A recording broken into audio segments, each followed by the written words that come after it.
سيدنا وحبيبنا ومولانا محمدا عبد الله ورسوله صلى الله عليه وعلى آله وصحبه وسلم الذي أكمل الله به قصر النبوة أي ختم الله به النبوة وحكم أن لا نبي بعده وأعلن في القرآن بالبرهان أن محمدا صلى الله عليه وسلم خاتم النبيين والمرسلين الذي أرسله بالحق بشيرا ونذيرا وداعيا إلى الله بإذنه وسراجا منيرا فقد قال الله تعالى في كلامه المجيد والفرقان الحميد أعوذ بالله من الشيطان الرجيم بسم الله الرحمن الرحيم إنما المؤمنون الذين آمنوا بالله ورسوله ثم لم يرتابوا وجاهدوا بأموالهم وأنفسهم في سبيل الله أولئك هم الصادقون صدق الله العظيم وصدق رسوله النبي الحبيب الكريم ونحن على ذلك من الشاهدين والشاكرين والحمد لله رب العالمين إن الله وملائكته يصلون على النبي يا أيها الذين آمنوا صلوا عليه وسلموا تسليما اللهم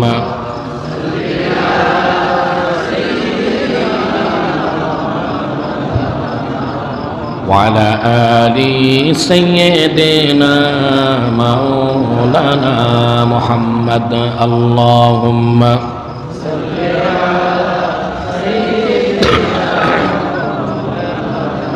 وعلى آل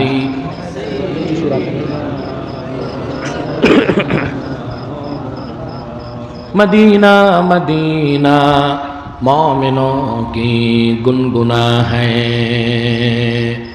दीदारे Medina आशिकों की तमन्ना है अल्लाहुम्मा सल्ले अला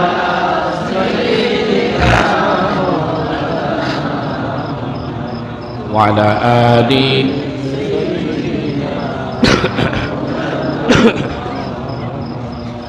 मदीने की हवा से जन्नती बू आती है खाके पाके मदीना में नूर जन्नत चमकती है अल्लाहुम्मा सल्ले अला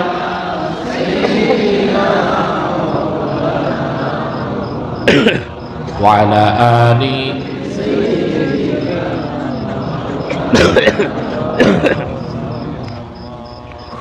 मुहम्मदुन रसूलुल्लाह सल्लल्लाहु अलैहि वसल्लम खतमल्लाहु बिहिन नुबुव्वा व हकमा ला नबिय्य बअदहु बलगल उला बिकमालिही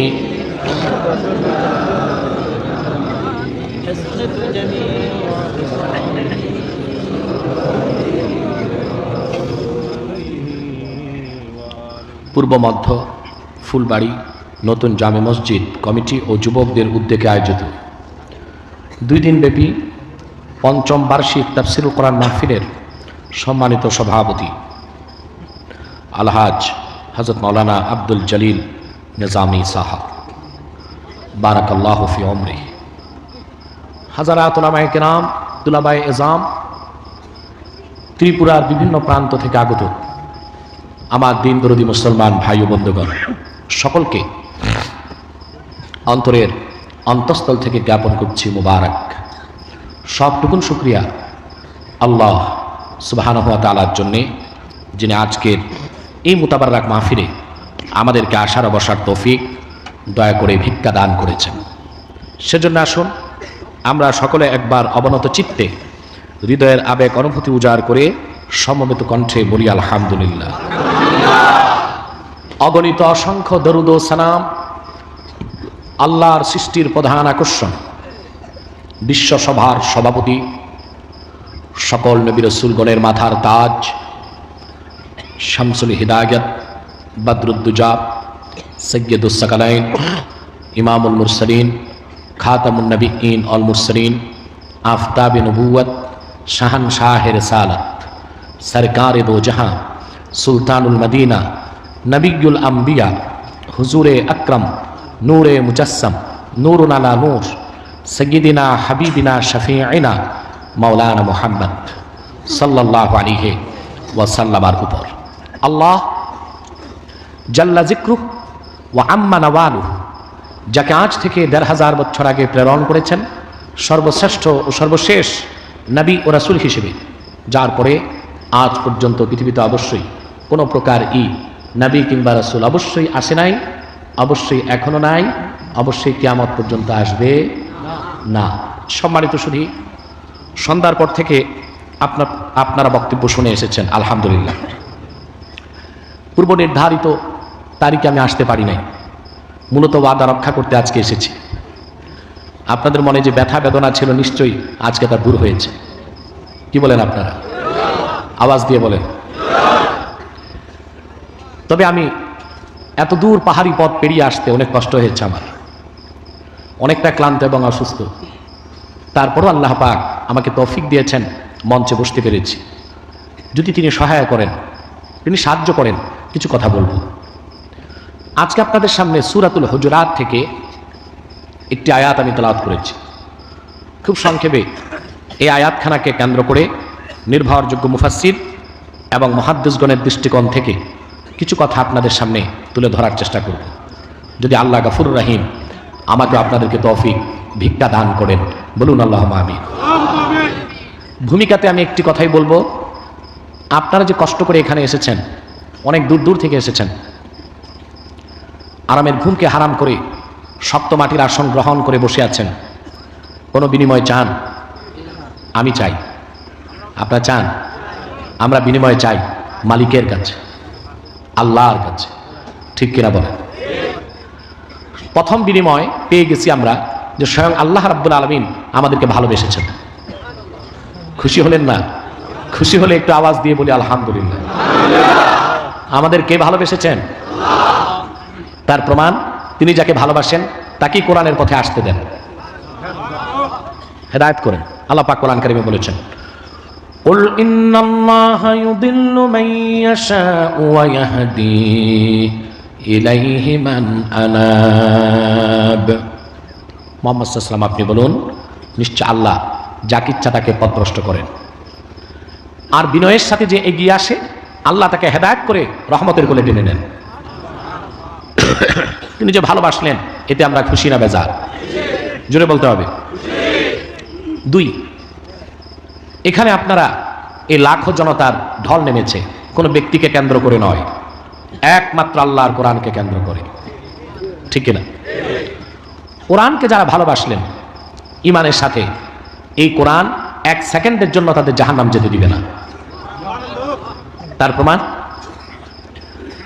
আল্লাহর হাবিব ইরশাদ করেছেন, মান জাআলাল কুরআনা আমামাহু কাদাহু ইলাল জান্নাহ। যে ব্যক্তি আল্লাহর কোরআনকে জীবন চলার পথে সামনে রাখবে, কোরআনকে নেতা মানবে, কোরআন ভিত্তিক জীবন গঠন করবে, আল্লাহর কোরআন তাকে টেনে টেনে নেতৃত্ব দিয়ে আল্লাহর জান্নাতে পৌঁছে দিবে। খুশি আছেন? বেশি না কম? 3 নাম্বার বিনিময়, আমি এবং আপনি, আমরা প্রত্যেকেই গুনাহগার। ঠিক কিনা? কথা বলেন। সবাই পাপী তাপি না? আরে কথা বলেন না কেন? আমি কি কবরস্থানে বসেছি? না মানুষের সমাবেশ? কেমন মানুষ? মহিলা না পুরুষ? কেমন পুরুষ? সুপুরুষ না কাপুরুষ?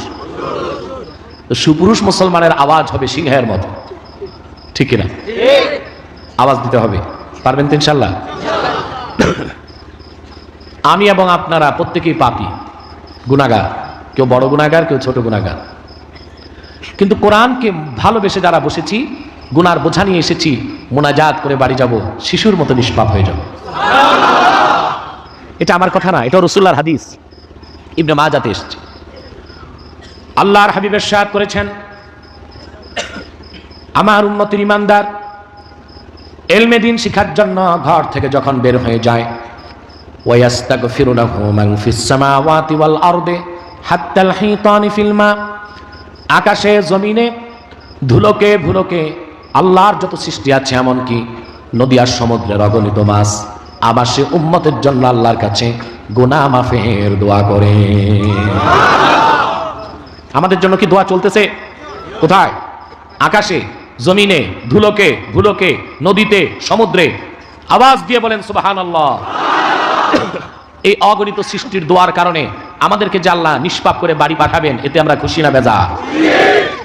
আমরা খুশি, আমাদের মালিক খুশি, মাখলুকাত খুশি, ফেরেশতাকুল খুশি, সব খুশি, শুধু বেজার শয়তান। বেজার কি? শয়তানের সব চেষ্টাই ব্যর্থ হয়েছে, ঠিক কিনা? এখন একটা চেষ্টা বাকি আছে, মুনাজাতের আগে উঠানো যায় কিনা, ঠিক কিনা? যেহেতু আজকে আমি অসুস্থ, রাতও বেশি, ওয়াজ তো অনেক শুনলেন, দোয়াই তো বাকি, ঠিক কিনা? কিছুক্ষণ পর আমরা নিয়ত করছি, কিছুক্ষণ পরে মুনাজাত করে গুনাহ মাফ করে নিষ্পাপ বেহেশতি আল্লাহওয়ালা হয়ে বাড়ি যেতে চাই। কারা কারা হাত তুলে আল্লাহ রাব্বুল আলামিনকে দেখা? হাত লম্বা করেন, আল্লাহ দেখুন। হাত নামান, আল্লাহ কবুল করুক, আল্লাহ মঞ্জুর করে বলুন আল্লাহুম্মা আমিন। আমি আজকে তেলাওয়াত করেছি সূরা হুজুরাত থেকে। বলুন তো ভাই, কোন সূরা? আয়াত নাম্বার 15। এই আয়াত আল্লাহ রাব্বুল আলামিন প্রকৃত মুমিনদের স্বরূপ আলোচনা করেছেন। সুবহানাল্লাহ বলেন। আমি ঈমান আনলাম, মুমিন মুসলিম তা বললেই হবে না, এটা দাবি করার জিনিস না। ঈমানের দাবিতে সত্যবাদী হতে হবে, ঠিক কিনা? ঈমানদার দাবি করা আর ঈমানের দাবিতে সত্যবাদী হওয়া পার্থক্য আছে না? রাসূলুল্লাহর জামানায় তো অনেকেই নিজেদেরকে বলেছিল আমরা ঈমানদার, আল্লাহ তাদেরকে মুমিন বলে স্বীকৃতি দেন নাই, দিয়েছেন। যেমন আল্লাহ বলেন, وَمِنَ النَّاسِ مَن يَقُولُ آمَنَّا بِاللَّهِ وَبِالْيَوْمِ الْآخِرِ وَمَا هُمْ بِمُؤْمِنِينَ। মানুষের মধ্যে এমন কিছু পোড়া কপাল আছে যারা এই কথা স্বীকৃতি দেয়, নিশ্চয় আমরা আল্লাহর উপর ঈমান এনেছি, আখিরাতকে বিশ্বাস করেছি। আল্লাহ পাক বলেন ওয়ামা হুম বিমুমিনিন, অথচ তারা মুমিন নয়, মুসলমান নয়। তাহলে বোঝা যায় মুমিন দাবি করা এক জিনিস, ঈমানদার দাবি করা এক জিনিস, আর ঈমানের দাবিতে সত্যবাদী হওয়া আরেক জিনিস। ঈমানের দাবিতে কারা সত্যবাদী, আল্লাহ তাদের কথা বলেন, ইন্নামাল মুমিনুনা আল্লাযীনা আমানু বিল্লাহি ওয়া রাসূলিহি থুম্মা লাম ইয়ারতাবু ওয়া জাহাদু বিআমওয়ালিহিম ওয়া আনফুসিহিম ফি সাবিলিল্লাহি উলাইকা হুমুস সাদিকুন।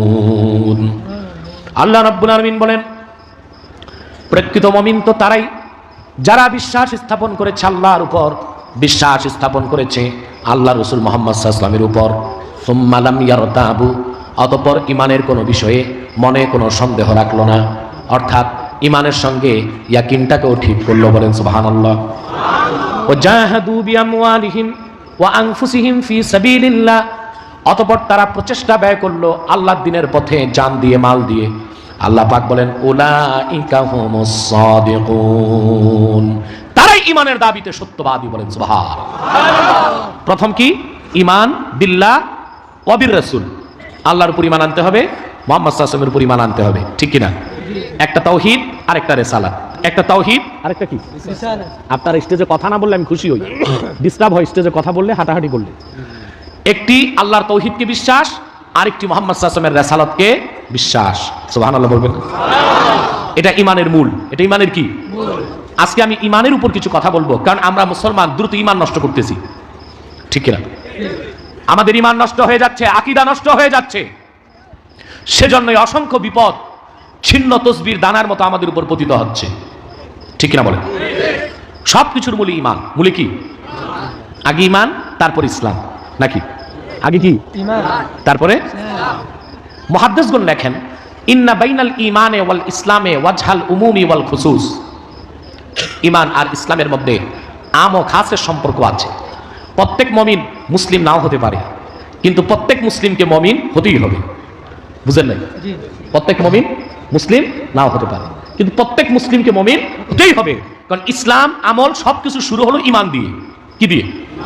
এই কথার পক্ষে আমি দুটো দলিল দিচ্ছি। একটি কোরআন সূরা বাকারা 208 নম্বর আয়াতে আল্লাহ পাক বলেন, ইয়া আইয়ুহাল্লাযীনা আমানু দুখুলু ফিস-সিলমি কাফা ওয়া লা তাত্তাবিউ খুতুওয়াতিশ শাইতান। হে মুমিনগণ, ঈমানদারগণ, তোমরা পরিপূর্ণভাবে ইসলামে প্রবেশ করো। সুবহানাল্লাহ বলেন। আগে আল্লাহ বললেন ঈমানের কথা, তারপর বললেন সুবহানাল্লাহ, বলবেন না? আরেকটি দলিল দিচ্ছি। হাদিসটি বুখারীতে আছে, মুসলিমে আছে, মেশকাতে আছে, রিয়াদুস সালিহিনে আছে। অসংখ্য হাদিসের কিতাবে আমি দেখেছি হযরত জিবরিল আল্লাহ রাসূলের কাছে একদিন মানুষের সুরতে আসলেন। কিসের সুরতে? পূর্বের নবীদের কাছে জিবরিল কারো কাছে এসেছেন একবার, দুইবার, তিনবার, 7 বার, 10 বার, কিন্তু হাদিস সাক্ষী আল্লাহ রাসূল মুহাম্মদ সাল্লাল্লাহু আলাইহি ওয়াসাল্লামের খেদমতে 23 বছরে জিবরিল এসেছেন 24,000 বার। কতবার? কয় বছরে? সুবহানাল্লাহ। কি পাওয়ারফুল পয়গম্বরের উম্মত আমরা, টের পাইলাম না, ঠিক কিনা? অসংখ্যবার জিবরিল রাসূলুল্লাহর কাছে মানুষের সুরতে এসেছে। একদিন তিনি মানুষের সুরতে আসলেন। মুসলিমে এসেছে ফাসনাদা রুকবাতাইহি ইলা রুকবাতাইহি ওয়া ওয়াদাআ কাফাইহি আলা ফাখিজাইহি। জিবরিল এসে তার দুই হাঁটু রাসূলুল্লাহর দুই হাঁটুতে লাগাই দিল, আর জিবরিল তার দুই হাত রাসূলুল্লাহর দুই উরু, উরু বুঝেন? কি বলেন আপনারা? উরু, ঝানু, উরু, রানো বলে। সাউন্ড আরেকটু বাড়বে, আরেকটু বাড়বে। ভাই সব আমার কথা খেয়াল করছেন? মাতো তো না ঠিক মতো, মারতে হবে না। জিবরিল এসে তার দুই হাঁটু রাসূলুল্লাহর দুই হাঁটুতে লাগাই দিল, আর জিবরিল তার দুই হাত রাসূলুল্লাহর দুই রানের উপর রেখে জিবরিল তার মাথাটা রাসূলুল্লাহর সিনার দিকে নত করে দিল। সুবহানাল্লাহ কইবেন না? চিন্তা করছেন? চিন্তা করেছেন জিবরিলের মতো এত পাওয়ারফুল ফেরেশতা তার দুই হাঁটু রাসূলুল্লাহর দুই হাঁটুতে লাগালো, আর জিবরিল তার দুই হাত রাসূলুল্লাহর দুই রানের উপর রেখে রাসূলুল্লাহর দিকে তার মাথাটা নত করে দিল। মুসলিম শরীফের ব্যাখ্যাকার লেখেন, সহিহ মুসলিমের ব্যাখ্যাকার লিখেন, এর মাধ্যমে জিবরিল সাহাবায়ে কেরামকে হাতে কলমে শিক্ষা দিয়েছেন, সাহাবীরা ঈমানের আগে, ইসলামের আগে রাসূলের তাজিম শিখতে হবে, রাসূলের আদব শিখতে হবে। যার ভিতরে তাজিমে রাসূল থাকবে না, রাসূলের আদব থাকবে না, সেই হতভাগা কোনদিন ঈমান ও ইসলামের নিয়ামত লাভ করতে পারে না। নারে তাকবীর, নারে তাকবীর, নারে রিসালাত। আজকের মাহফিলের প্রধান অতিথি আল্লামা সাইয়্যিদ ডক্টর ইনায়েতুল্লাহ কাদরী সাহেব। নারে রিসালাত। আমার ভাই সব, রাসূলুল্লাহর তাজিম, রাসূলুল্লাহর আদব যার মধ্যে থাকবে না, সে মুনাফিক ছাড়া কিছু হতে পারে না, ঠিক না? রাসূলুল্লাহর শানের খেলাফ যে বক্তব্য দেয়, সে আলেম না, সে জালেম, সে বক্তা না, সে তক্তা, ঠিক কিনা বলেন? আমার সোনার বাংলায় যারাই আমার নূর নবীর শানে বেয়াদবি করেছে, তাদের প্রত্যেককে মুহাম্মদ সাল্লাল্লাহু আলাইহি ওয়াসাল্লামের এই গোলাম পাকড়াও করেছে। আলহামদুলিল্লাহ বলে বিনা চ্যালেঞ্জে একটি বেয়াদবকে ছেড়ে দেওয়া হয় না, ঠিক কিনা? আপনাদেরকে সোচ্চার হতে হবে, সতর্ক থাকতে হবে, ঠিক কিনা বলেন? জিবরিল চূড়ান্ত আদব দেখানোর পর রাসূলুল্লাহর কাছে কিছু প্রশ্ন করলো। এক পর্যায়ে প্রশ্ন করলো, আখবিরনি আনিল ইসলাম। হে রাসূল, ইসলাম কি, আমাকে ব্যাখ্যা দেন। আল্লাহ রাসূল জবাব দিলেন, আল ইসলামু আন তাশহাদু আন লা ইলাহা ইল্লাল্লাহ ওয়া আন্না মুহাম্মাদার রাসূলুল্লাহ ওয়া তুকিমাস সালাহ ওয়া তুতিয়াজ যাকাত ওয়া তাসুমা রমাদান ওয়া তাহুজ্জাল বাইতা ইন ইসতাতা'তা ইলাইহি সাবিলা। তুমি সাক্ষী দিবে নিশ্চয় আল্লাহ ছাড়া কোনো মাবুদ নাই, নিশ্চয় আমি মুহাম্মদ আল্লাহর প্রেরিত রাসূল। অতঃপর তুমি নামাজ প্রতিষ্ঠা করবে, যাকাত আদায় করবে, রমজানে রোজা রাখবে, সক্ষম হলে কাবার হজ করবে, এরই নাম ইসলাম। ইসলামের শুরুটা রাসূলুল্লাহ কি দিয়ে করলেন? ঈমান দিয়ে। কথা বুঝে না? ইসলামের শুরুটা কি দিয়ে করলেন? তো মূলে কি? ইসলামের শুরু কি? সুবহানাল্লাহ বলবেন না? এই ঈমান আনার পর নামাজ, রোজা, হজ, যাকাত, এটা ইসলাম, এটা ইবাদত। ঈমান নাই, নামাজ, রোজা, হজ, যাকাত, এটা ইসলাম না, এটা ভণ্ডামি, এটা মুনাফিকি। ঠিক কিনা বলে? যার ঈমান নাই সে নামাজ রোজা করলে কাজ হবে? ইবাদত কবুল হবে? আল্লাহ রাব্বুল আলামিন বলেন, ومن يبتغي غير الإسلام دينا فلن يقبل منه وهو في الآخرة من الخاسرين। আওয়াজটা ভালো আছে এখন? অপারেটর মোটামুটি ভালো আছে। তুমি চুপচাপ বসে যাও, বসে যাও, ওখানেই বসে যাও। আপনাদের কষ্ট হচ্ছে না তো ভাই? আমি যে অসুস্থতা অনুভব করেছি আসার পর ভাবছি শুধু দোয়া করব। এখন আপনাদের দোয়ায় আল্লাহ আমাকে অনেকটা সুস্থ করে দিয়েছেন। তারপরও আমি খুব দীর্ঘ রাত করব না, খুব সংক্ষেপে কিছু কথা বলে শেষ করে দিচ্ছি। যার ঈমান নাই তার নামাজ, তার রোজা, তার হজ, তার যাকাত কিছুই কবুল হবে না। আল্লাহ বলেন সে কিয়ামতের দিন কাফের মুশরিকদের কাতারে শামিল হয়ে যাবে। ঠিক কিনা বলেন?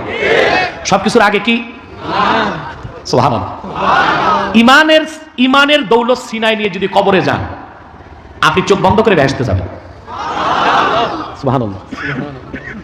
ঈমানের দৌলত সিনায় নিয়ে যদি কবরে যান, মুহাম্মদ সাল্লাল্লাহু আলাইহি ওয়াসাল্লামের উম্মত হিসেবে যদি হাসর হয়, আপনি বেহেশত পাবেন তাতে সন্দেহ নাই। ফার্স্ট চান্সে নতুবা সেকেন্ড চান্সে। আর একটু জোরে বলি না সুবহানাল্লাহ? সুবহানাল্লাহ। আমি একটা ছোট্ট ঘটনা শোনাই। সুনান আবু দাউদ শরীফের 2য় খণ্ডের হাদিস। 1500 বছর আগে মদিনাতুত তাইয়্যিবায় আমার নূর নবী মুহাম্মদ সাল্লাল্লাহু আলাইহি ওয়াসাল্লামের কাছে এক ইহুদি যুবক আসতো। রাসূলুল্লাহর সামনে এসে বসে থাকতো, আল্লাহ রাসূলের নূরের চেহারা তাকায় তাকায় দেখতো। কোন কোন রাওয়ায়াতে এসেছে আমার নূর নবী যখন জুতা মোবারক খুলতেন, ইহুদি যুবক জুতাটা নিয়ে বুকের সাথে লাগায় দাঁড়ায় থাকতো। সুবহানাল্লাহ। একদিন দেখা গেল যুবকটি আর আসতেছে না। রাসূল করিম সাল্লাল্লাহু আলাইহি সাল্লাম সাহাবায়ে কেরামকে জিজ্ঞেস করলেন, ফুলান ইবনে ফুলান, অমুকের পুত্র অমুক কোথায়? সাহাবায়ে কেরাম বললেন, ইন্নাহু কাদ মারিদা মারদান শাদীদা, সে মারাত্মক অসুস্থ, আমাদের মনে হয় হুজুর সে আর আপনার কাছে আসতে পারবে না।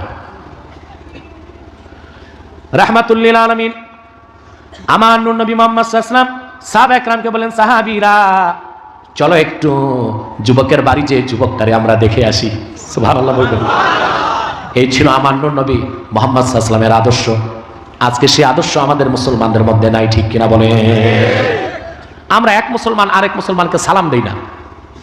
দেখি মাসলাক কি, আমার মাসলাকের হইলে সালাম দেই, আমার মাসলাকের না হইলে সালাম দেই না। টুপি দেখি, টুপি আমার মাসলাকের কিনা, ঠিক কিনা? জুব্বা আমার মাসলাকের কিনা, কুর্তাটা আমার মাসলাকের কিনা। এই ছোটখাটো বিষয় নিয়ে আমরা মুসলমান পারস্পরিক বিভেদের প্রাচীর নির্মাণ করছি। আমরা এক আল্লাহর বান্দা মুহাম্মদ সাল্লাল্লাহু আলাইহি ওয়াসাল্লামের উম্মত হিসেবে কাঁধে কাঁধ মিলিয়ে মুসলমান ইসপাত কঠিন ঐক্য গড়ে তুলব ইনশাআল্লাহ। ঠিক কিনা? রাসূলুল্লাহ সাল্লাল্লাহু আলাইহি ওয়াসাল্লাম চলে গেলেন দেখতে সাহাবায়ে কেরামকে নিয়ে। আল্লাহ রাসূল সাল্লাল্লাহু আলাইহি ওয়াসাল্লামকে দেখেই ইহুদি যুবক বসে গেছে, আর তার চোখ থেকে পানি পড়তেছে। বিশ্ব মানবতার মুক্তির দূত নূর নবী আমার মুহাম্মদ সাল্লাল্লাহু আলাইহি সাল্লাম যুবককে লক্ষ্য করে বললেন, রে যুবক, তুমি আমার খেদমতে অনেক সময় দিয়েছ, আমার কথাগুলো মনোযোগ দিয়ে শুনেছ, কিন্তু মনে রেখো কাল কিয়ামতের দিন আমি রাসূল তোমার কোনো উপকার করব না। হুজুর তাকে কিসের ইঙ্গিত দিছে আপনারা বুঝতে পারছেন? কোনটা? ঈমান। হুজুর তাকে ঈমানের তালকিন করলেন। সুবহানাল্লাহ। যুবকটি চিন্তা করতে লাগলো মুসলমান হবে কি হবে না। একবার সে তার ইহুদি পিতার চেহারার দিকে তাকায়, বাবা কি বলে। আরেকবার আকাশের দিকে তাকায়, মালাকুল মউত চলে আসলো কিনা। আরেকবার নূর নবীর নূরের চেহারার দিকে তাকায়। সুনান আবি দাউদ সাক্ষী, ইহুদি যুবকের বাপ যুবককে ডাক দিয়ে বলল, কলিজার টুকরা সন্তান, আমার চেহারার দিকে তাকাবার কোনো দরকার নাই, আকাশের দিকে তাকাবার কোনো দরকার নাই। আমি বলে দিচ্ছি আপনি আবুল কাসেম সাল্লাল্লাহু আলাইহি সাল্লাম, আর দেরি করো না, তুই মুহাম্মদ সাল্লাল্লাহু আলাইহি সাল্লামের আনুগত্য বরণ করে মুসলমান হয়ে যা। যুবকটি রাসূলুল্লাহকে বললেন, হাতি ইয়াদাক উবাইউকা ইয়া রাসূলুল্লাহ, হুজুর আপনার হাতটা লম্বা করে দেন, সেই হাতে হাত রেখে এখনই আমি আপনার দিনের কালেমা পড়ে মুসলমান হয়ে যাব। আল্লাহ রসুলের হাতে যুবকটি মুমিন হয়ে গেল। সাহাবায়ে কেরামকে নিয়ে রাসূল করিম সাল্লাল্লাহু আলাইহি ওয়াসাল্লাম মসজিদ নববীতে ফিরে আসলেন। সঙ্গে সঙ্গে খবর আসলো এই মাত্র যে যুবক ঈমান এনেছে সে ইন্তেকাল করেছে, মৃত্যুবরণ করেছে। রাসূলুল্লাহ সাল্লাল্লাহু আলাইহি ওয়াসাল্লাম সাহাবায়ে কেরামকে বললেন, সাহাবীরা জলদি করে যাও, যুবকটির গোসল দাও, কাফন পরাও, প্রস্তুত করে নাও, আমি রাসূল নিজে তার জানাজার নামাজে ইমামতি করব। সুবহানাল্লাহ। হযরত ওমর ইবনুল খাত্তাব রাদিয়াল্লাহু তাআলা আনহু বলেন, লাশ প্রস্তুত হয়ে গেল গোসলের পরে, কবর খনন হয়ে গেছে জান্নাতুল বাকিতে, জানাজার জন্য লাশ নিয়ে যাচ্ছে মানুষ। লাশের আগে আগে আল্লাহ রাসূল হেঁটে হেঁটে যাচ্ছিলেন। আমি রাসূলুল্লাহর পাশে হাঁটতেছিলাম, দেখতে পেলাম রাসূলুল্লাহ যখন জানাজার নামাজে যাচ্ছিলেন যুবকটির, আল্লাহ রাসূল পুরা পায়ের তালু মাটিতে রাখতেছিলেন না, দুই পায়ের বৃদ্ধাঙ্গুলির উপর ভর করে করে নূর নবী হেঁটে যাচ্ছিলেন। জানাজার শেষে আমি জিজ্ঞেস করলাম, হুজুর এই রকম ব্যতিক্রম কাজ তো কোনোদিন দেখি নাই, আপনি যুবকটির জানাজা পড়ানোর জন্য যখন হেঁটে গেলেন পুরা পায়ের তালু মাটিতে কেন রাখেন নাই, বৃদ্ধাঙ্গুলির উপর ভর করে কেন হেঁটে গেলেন?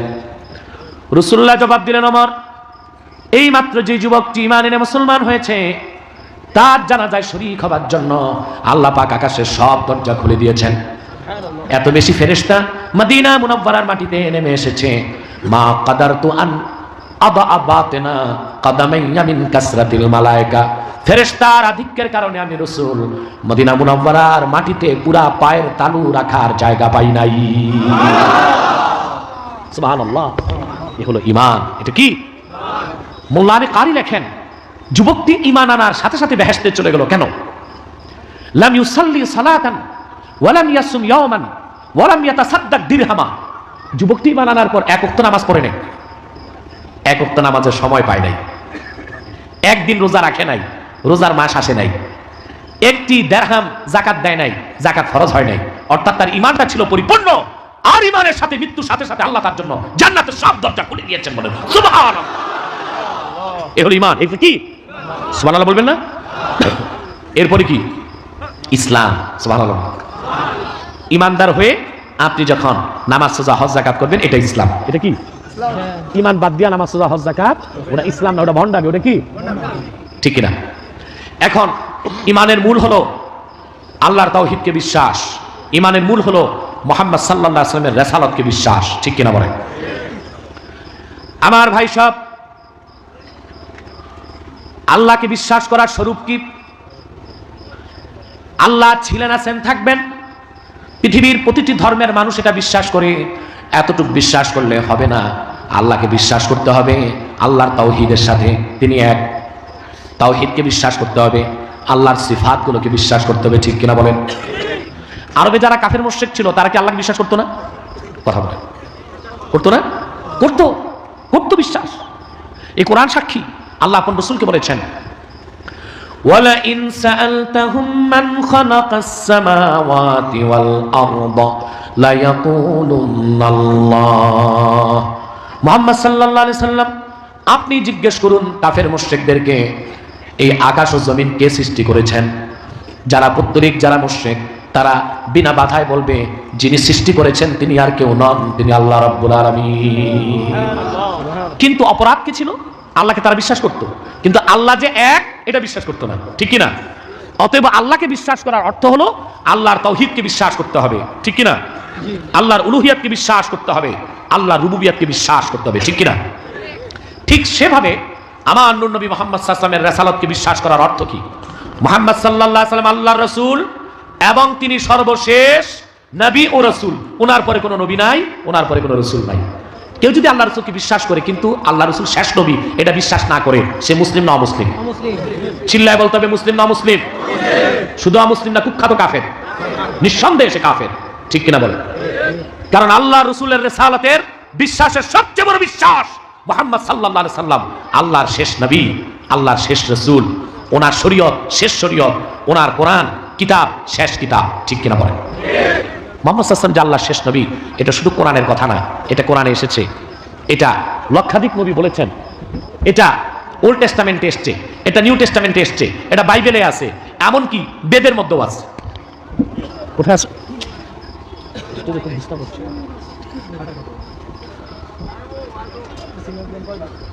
হিন্দু ধর্মের একটি শ্রদ্ধার ধর্মীয় বই বেদ, ঠিক কিনা? বেদের একটা অংশ হচ্ছে ঋগ্বেদ।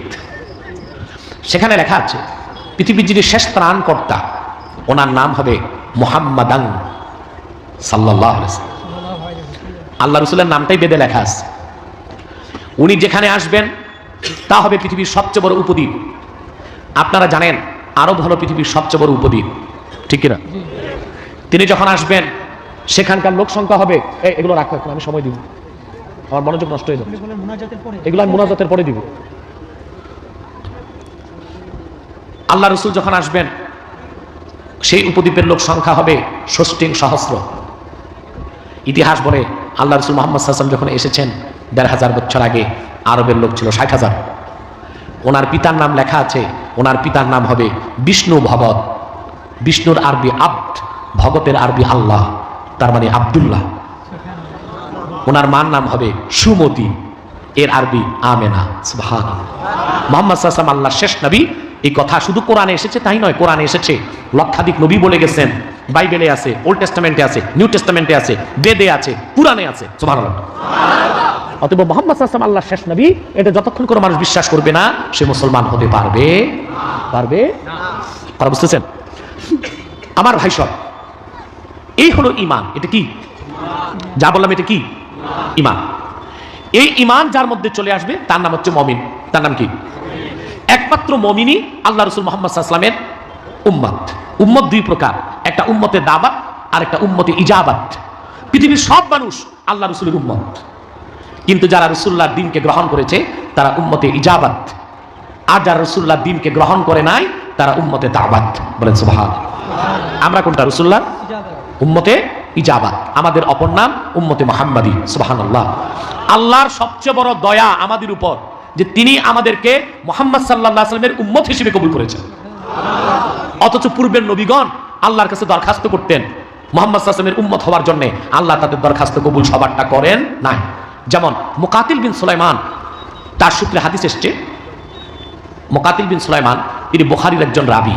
বুখারীর একজন কথা বলো রাবী, বর্ণনা কেন? তিনি বলেন হযরত মুসা নবী আল্লাহর কাছে দরখাস্ত করেছেন ৮ বার, আল্লাহ মুহাম্মদ সাল্লাল্লাহু আলাইহি ওয়াসাল্লামের উম্মতগুলো আমাকে দিয়ে দাও। ৮ বার আল্লাহ তার দোয়াকে রিফিউজ করে দিয়েছে। ৯ম বার মুসা নবী হাত তুলে আল্লাহর কাছে দোয়া করছেন, হাত্তা তামান্না মুসা আইয়াকুনা মিন উম্মতি মুহাম্মদ সাল্লাল্লাহু আলাইহি ওয়াসাল্লাম। ৯ম বার মুসা নবী আল্লাহর কাছে দরখাস্ত করলেন, আল্লাহ তুমি আমাকে মুহাম্মদ সাল্লাল্লাহু আলাইহি সাল্লামের উম্মত বানায় দাও। আল্লাহ বলেন, মুসা অনেক দেরি হয়ে গেছে, প্রথমবার যদি তুমি উম্মত হতে চাইতা আমি তোমাকে মুহাম্মদ সাল্লাল্লাহু আলাইহি সাল্লামের উম্মত বানায় দিতাম। ৮ বার তুমি উম্মত চেয়েছো, এই জন্য আমি তোমার দোয়া কবুল করি না। ঈসা রুহুল্লাহ এই কথা ভালো করে জানতেন। সারা জীবন তিনি আল্লাহর কাছে দোয়া করেছেন, আল্লাহুম্মা জাআলনি মিন উম্মতি মুহাম্মদ, আয় আল্লাহ তুমি আমাকে মুহাম্মদ সাল্লাল্লাহু আলাইহি ওয়াসাল্লামের উম্মত বানায় দাও। বলেন সুবহানাল্লাহ। আল্লাহ তার দোয়া কবুল করছেন না? কথা বলেন। ইহুদিরা তাকে যখন হত্যা করতে গেল, আল্লাহ পাক হযরত ঈসাকে আকাশে উঠায় দিলেন, ঠিক কিনা? দেখতে ঈসার মতো একজনকে ইহুদিরা হত্যা করলো, হত্যা করে বলল ঈসা শেষ। আল্লাহ বলেন, যেটা মারছো এটা ঈসা না, এটা মিসা। ঈসা কই? ঈসা কই? কিয়ামতের আগে দামেস্কের জামে মসজিদের ছাদে আল্লাহ তাকে নামাবেন। সুবহানাল্লাহ। পৃথিবীতে মুসলমান যখন কোন ঠাসা হয়ে যাবে, ইমাম মাহদির প্রকাশ ঘটবে। ইমাম মাহদিও আশ্রয় নেবে দামেস্কের জামে মসজিদে। শারহু ফিকহিল আকবার, দারুন নাফায়েস, লেবানন বৈরুতের ছাপ, ২২৯ পৃষ্ঠায় এসেছে। একদিন শুক্রবার থাকবে। কি থাকবে?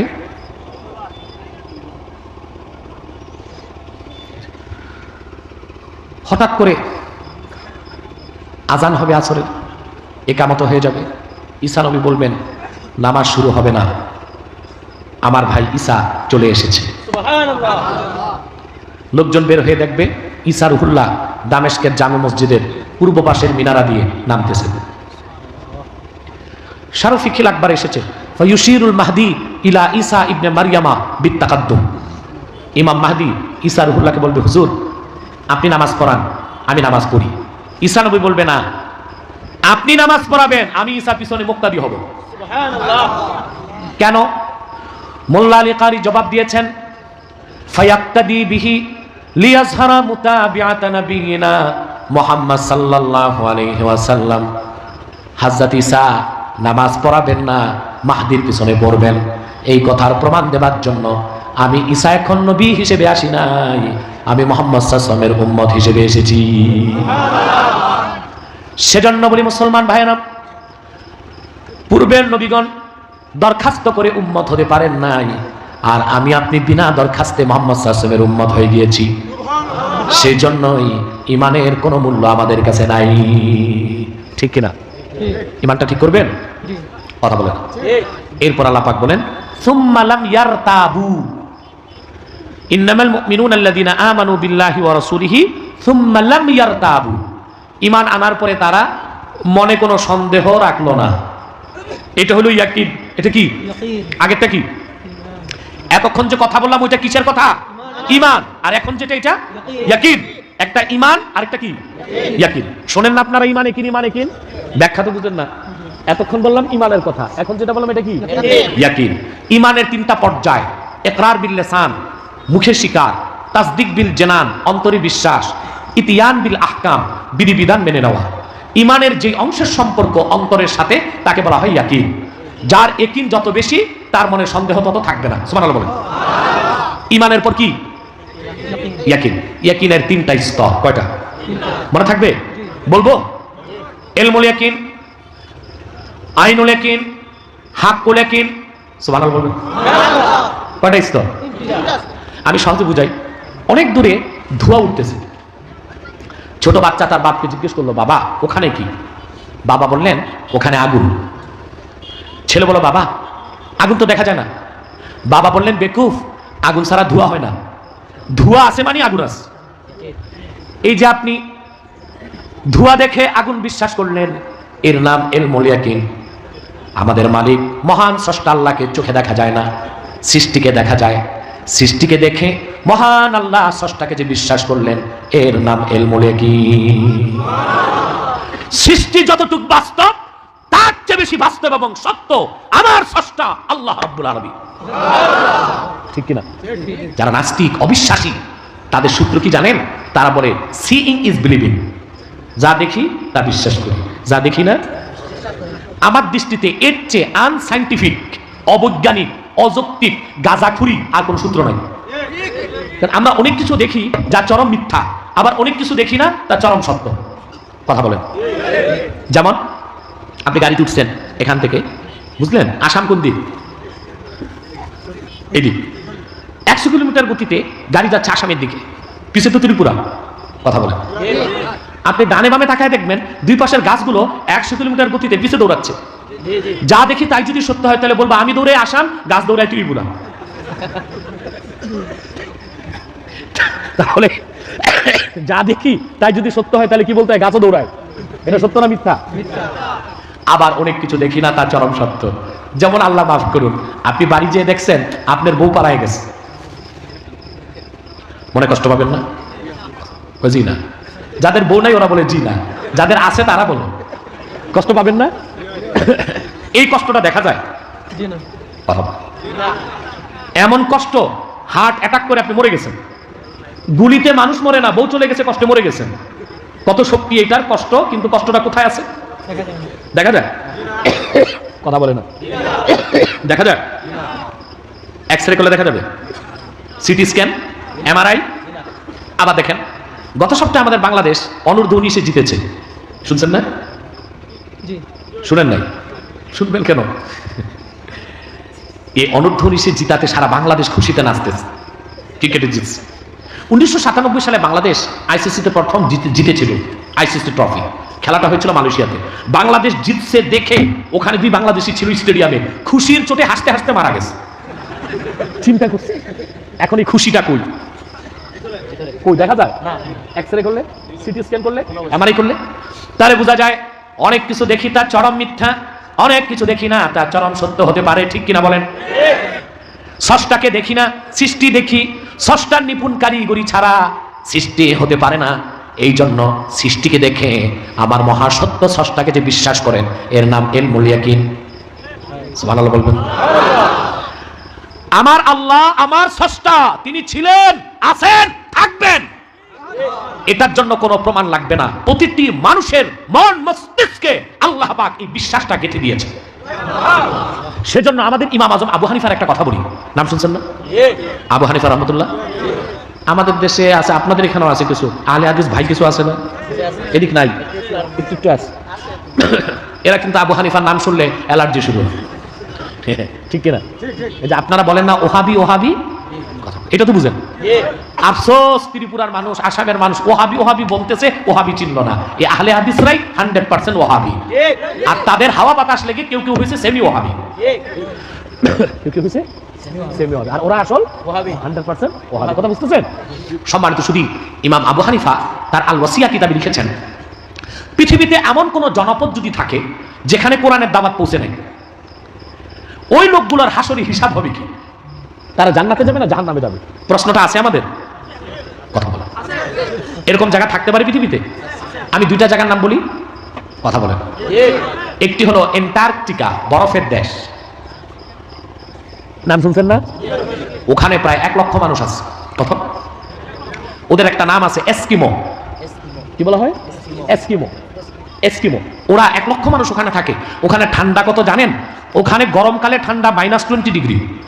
-20 বুঝেন নাই? আপনার বাসায় যে ফ্রিজ আছে, ফ্রিজের উপরে যে ডিপ আছে ওটা -18, আর ওখানে -20, তার মানে ফ্রিজের ফ্রিজ।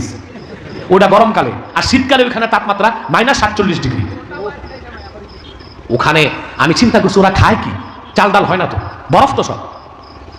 আল্লাহ পাক কোরআনে বলেছেন, ওয়ামা মিন দাব্বাতিন ফিল আরদি ইল্লা আলাল্লাহি রিজকুহা। এই জমিনে এমন কোন বিচরণশীল জীব নাই যার রিজিকের দায়িত্ব আল্লাহ রাব্বুল আলামিন নিজের হাতে নেন নাই। ওখানে যারা আছে ওদের রিজিক ওদের পায়ের তলায় আল্লাহ রেখে দিয়েছেন। বরফের নিচে তাদের জন্য আল্লাহ রেখে দিয়েছেন তাজা মাছ। বরফ খুললেই মাছ বের হয়, ওরা কেটে কেটে খায়। ওটা রান্নাও করতে হয় না, আমাদের দেশের রসগোল্লা রসমালাইয়ের মতো মিঠা। সুবহানাল্লাহ। ওই এলাকার লোকের কাছে কোরআনের দাওয়াত পৌঁছে নাই, হাসরে তাদের হিসাব নিকাশ কি হবে? প্রশ্ন আসে না? আরেকটা জায়গার কথা বলি, অ্যামাজন জঙ্গল, নাম শুনছেন? আপনারা যেটাকে আমাজন বলেন, উচ্চারণটা অ্যামাজন। এটা একটা জঙ্গল। কত বড়? 9টা দেশ নিয়ে একটা জঙ্গল। Brazil, Argentina, Chile, Peru, Paraguay, এইরকম দক্ষিণ আফ্রিকা, 9টা দেশ নিয়ে একটা জঙ্গল। আমি জিওগ্রাফিতে দেখেছি আমাদের বাংলাদেশের 37টার সমান একটা জঙ্গল। ওখানে স্যাটেলাইট থেকে বিজ্ঞান দেখেছে ভিতরে হাজার হাজার মানুষ আছে। ওরা ঘর সংসার করে খাইতেছে, নাচতেছে, ঘুমাইতেছে, আনন্দ করতেছে। ওখানে কোরআনের দাওয়াত পৌঁছে নাই, হাসরে তাদের হিসাব হবে কি? প্রশ্ন আসে? যে প্রশ্নটার সৃষ্টি হলো এখন, তার জবাব দিয়েছেন আমাদের মাযহাবের মহান ইমাম আবু হানিফা 1350 বছর আগে। তিনি আল ওয়াসিয়াতে লিখেছেন, ওই সব এলাকার মানুষকে আল্লাহ পাক হাসরে সামনে দাঁড় করিয়ে মাত্র একটি প্রশ্ন করবেন, মান খলাকাকা, তোমাকে কে সৃষ্টি করেছে? যদি জবাব দিতে পারে আল্লাহ, নাজাত হয়ে যাবে, জান্নাতের দরজাগুলো তার জন্য খুলে যাবে। আর যদি এই একটি প্রশ্নের উত্তরও দিতে না পারে, নাজাত নাই, জান্নাত নাই। তার কারণ একজন যে স্রষ্টা আমাদের আছেন তার জন্য কোনো প্রমাণ প্রয়োজন নাই। আমার অস্তিত্ব যতটুকু বাস্তব, তার চেয়ে বেশি বাস্তব আমার যিনি স্রষ্টা আল্লাহ রাব্বুল আলামিন বলেন। সুবহানাল্লাহ। এই যে না দেখে বিশ্বাস, এটার নাম ইলমুল ইয়াকিন। এটার নাম কি? ইয়াকিন। বুঝতেছেন? এতক্ষণ ঈমান বুঝাইছি, এখন কি বুঝাচ্ছি? আমার ভাষা টাষা বুঝুনি? ওই যে আগে আমার ছাত্র হাসানের আগে এক বক্তা ওয়াজ করছে না, কি নাম যেন? এই যে কোন ভাষায় ওয়াজ করছে আমি বুঝিনি, অথচ আমিও বাংলাদেশী। সিলেটি ভাষা, খাস সিলেটি ভাষা, ঠিক কিনা? এখানে এটার অনুবাদ না করলে আমি কিছু বুঝবো না, তবে সুবহানাল্লাহ আলহামদুলিল্লাহ এগুলো বুঝছি। আমার কথা বুঝো তোমরা সবাই? মাতো না তো? সম্মানিত শুধু শেষ করে দিচ্ছি। সম্মানিত শুধু অনেক রাত হয়ে গেছে, আন্না আমি বিষয়টা শেষ করছি। ভাই সব, এটা হলো ইলমুল ইয়াকিন। এটা কি? হ্যাঁ। এবার ছেলেটি তার বাপকে বলল, বাবা আমি আগুন দেখবো, ধোঁয়া দেখলে হবে না, আগুনও দেখবো। বাপ তার হাত ধরে নিয়ে গেছে, এবার সে চোখে আগুন দেখলো। এটা হয়ে গেল আইনুল ইয়াকিন। সুবহানাল্লাহ বলেন। ছোট বাচ্চা তো হাত একটা আগুনে ঢুকাই দিছে, উফ চলে গেছে। এই যে আগুনের মজা পাইছে, এটা হাত করে কি। মানুষ যখন ঈমান আনে তখন তার ইয়াকিন হয় ইলমুল ইয়াকিন। যখন সে কোরআনের বিধানগুলো মানতে থাকে তখন তার ইয়াকিন বেড়ে যায়, হয়ে যায় আইনুল ইয়াকিন। যখন সে আল্লাহ রাসূলের শরীয়তে তার জীবনটা বিলীন করে দেয় তখন তার ইয়াকিনটা হয়ে যায় হাক্কুল ইয়াকিন, তার ঈমানটা হয়ে যায় কামেল। মোল্লা আলী কারি মিশকাতের শরামের কাতে লেখেন, ফায়ুকযিফুল্লাহু ফি কলবিল আবদে নূরাম মিন আনওয়ারিল মালাকুত। আল্লাহ পাক তখন বান্দার অন্তরে নূরের জগৎ থেকে একটি নূরের টুকরা ঢেলে দেন। তখন সে বান্দার বাইরের দুই চোখের সঙ্গে তার অন্তরের চক্ষুটাও খুলে যায়, সে আল্লাহ নূরকে দেখতে পায়, ঈমানের স্বাদ পেয়ে যায়। তখন তাকে কেটে টুকরা করে দিলে, আগুনে জ্বালায় ভস্ম করে দিলেও সে তার জীবন দেয়, ঈমান দেয় না। অবাক হবেন মুসলমান, আমার নূর নবী মুহাম্মদ সাল্লাল্লাহু আলাইহি সাল্লামের যত সাহাবী ছিলেন ১৫০০ বছর আগে, সুবহানাল্লাহ, প্রত্যেক সাহাবী আল্লাহ রাসূলের সংস্পর্শে যে যাওয়ার সাথে সাথে তাদের ইয়াকিনকে আল্লাহ হাক্কুল ইয়াকিন করে দিয়েছে, সুবহানাল্লাহ, তাদের ঈমানকে কামেল করে দিয়েছিলেন, বলেন সুবহানাল্লাহ। এই জন্য সাহাবায়ে কেরাম চরম নির্যাতন নিপীড়নেও জীবন দিতেন, ঈমান দিতেন না। বুখারী দ্বিতীয় খণ্ডে এসেছে মুতার যুদ্ধ হবে। কোথায়? কথা বলেন, ঘুমাওনি না জাগ্রত আস? আমি তো দেখবো কে কে ঘুমান, হাত উঠান।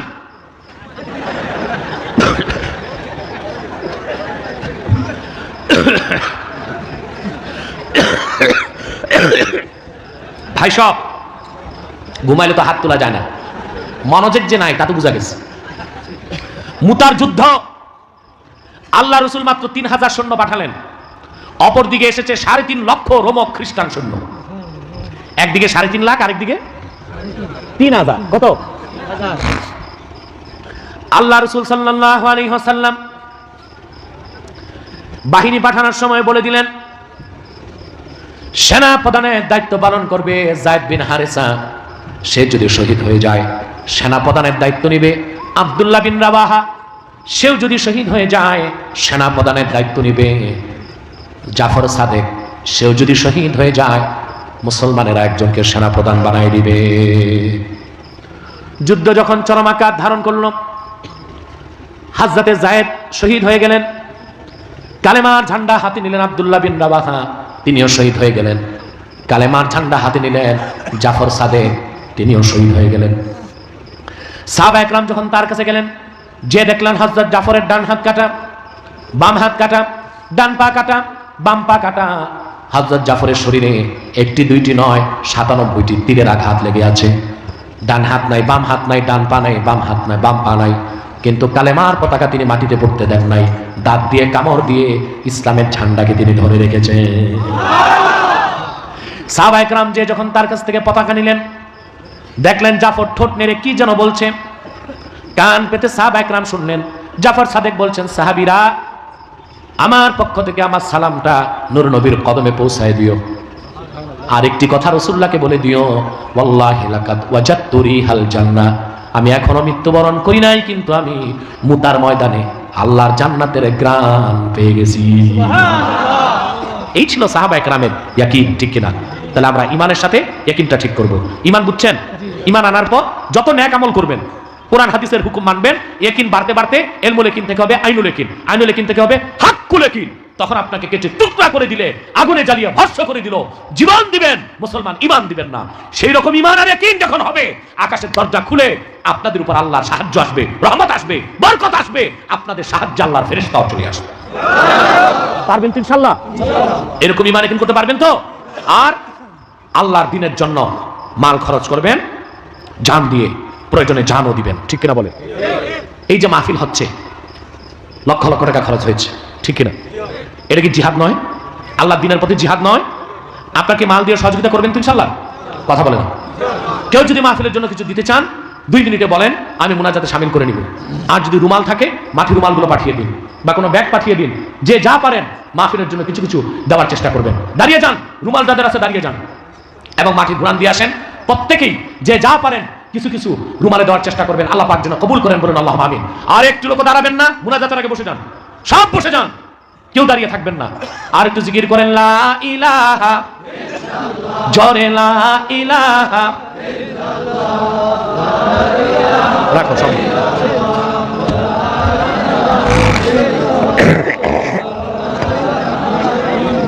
মোহাব্বতে লা ইলাহা,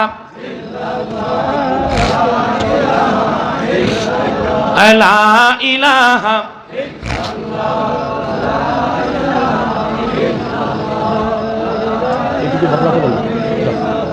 লা ইলাহা,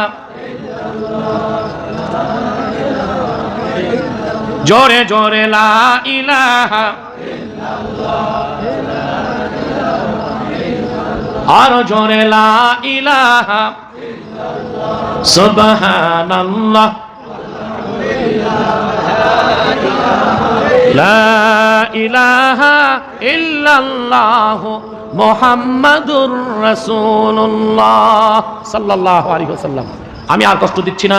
সাদাকাল্লাহুল আযীম ওয়া সাদাকা রাসূলুহুন নবিয়ুল কারীম ওয়া নাহনু আলা যালিকা মিনাশ শাহিদিন ওয়াশ শাকিরিন ওয়া আলহামদুলিল্লাহি রাব্বিল আলামিন।